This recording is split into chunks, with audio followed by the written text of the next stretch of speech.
নমস্কার,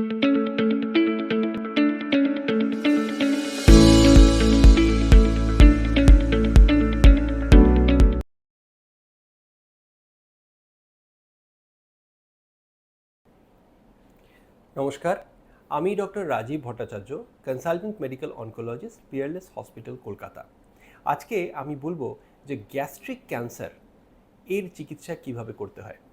দেখুন, এই গ্যাস্ট্রিক ক্যান্সার বা পাকস্থলীর যে ক্যান্সার সেটা কিভাবে জানান দেয়। অনেকেই রক্ত পায়খানার সাথে বেরোয়, কালো পায়খানা হয়, অথবা গ্যাসের সমস্যা, ডিসপেপসিয়া হয়, বদহজম হয়, হজমের গণ্ডগোল হয়। এই সব কিছুর ক্ষেত্রে আমরা হয়তো একটা আপার যে এন্ডোস্কোপি করলাম এবং তাতে দেখতে পাওয়া গেল যে পাকস্থলীর মধ্যে কোনো একটা আলসার রয়েছে এবং সেখান থেকে হয়তো এই পাকস্থলীর ক্যান্সারটা ধরা পড়ল। স্টমাক ক্যান্সার, গ্যাস্ট্রিক ক্যান্সার বা পাকস্থলীর ক্যান্সারকে চিকিৎসা করতে গেলে সবার প্রথমেই আমরা যেটা করি, আমরা একটা whole body PET CT scan করি। Obviously after doing a biopsy আমরা একটা whole body PET CT scan করি এবং দেখে নিই যে রোগটা শুধুমাত্র পাকস্থলীতেই সীমিত নাকি শরীরের অন্যান্য জায়গাতেও ছড়িয়ে গিয়েছে। যদি এই রোগটি শুধুমাত্র পাকস্থলীর মধ্যেই থাকে অথবা নিদেনপক্ষে শুধুমাত্র তার আশেপাশের যে গ্ল্যান্ড বা লিম্ফ নোডগুলি রয়েছে বা গ্রন্থিগুলি রয়েছে সেইটুকুর জায়গাতেই সীমিত থাকে, তাহলে সেক্ষেত্রে আমরা কিন্তু রোগটাকে সম্পূর্ণভাবে সারিয়ে দেওয়ার চেষ্টা করতে পারি।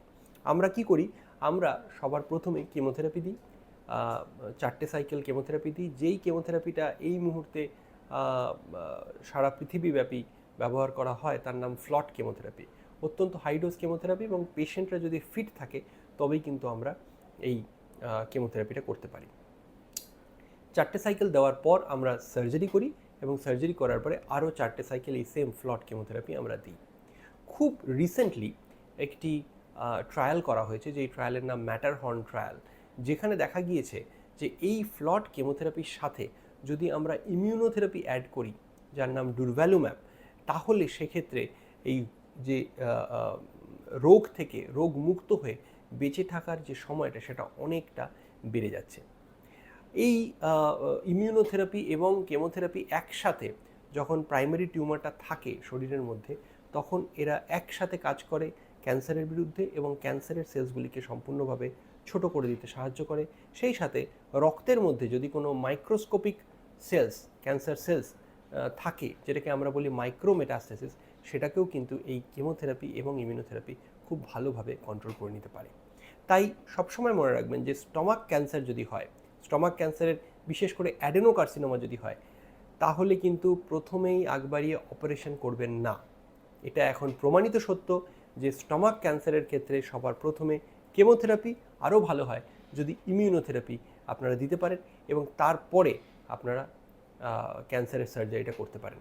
তার কারণ এই অ্যাডেনোকার্সিনোমা স্টমাক কিন্তু প্রথমেই ব্লাডের মধ্যে যেমন নিজে নিজে একটু একটু বাড়ে, সেই সাথে ব্লাডের মধ্যেও কিছুটা মাইক্রোস্কোপিক ক্যান্সার সেলস ছড়িয়ে দেয়। কাজেই আপনি যদি শুধুমাত্র সার্জারিটা করেন এবং ওই মাইক্রোস্কোপিক যে মেটাস্টেটিক সেলস আছে ব্লাডের মধ্যে সেটাকে কন্ট্রোল না করেন, তাহলে এত বড় একটা পাকস্থলী কেটে ফেলার মতো বড় অপারেশন করার পরেও রোগটা কিন্তু ফিরে আসতে পারে। তাই প্রথমে কেমোথেরাপি, খুব ভালো হয় যদি ইমিউনোথেরাপি দেন, তারপরে সার্জারি, আবার কেমো এবং ইমিউনোথেরাপি। এটাই কিন্তু পাকস্থলীর ক্যান্সার বা গ্যাস্ট্রিক ক্যান্সার কন্ট্রোল করার সবথেকে ভালো ওষুধ। আজকে এই পর্যন্তই। নমস্কার।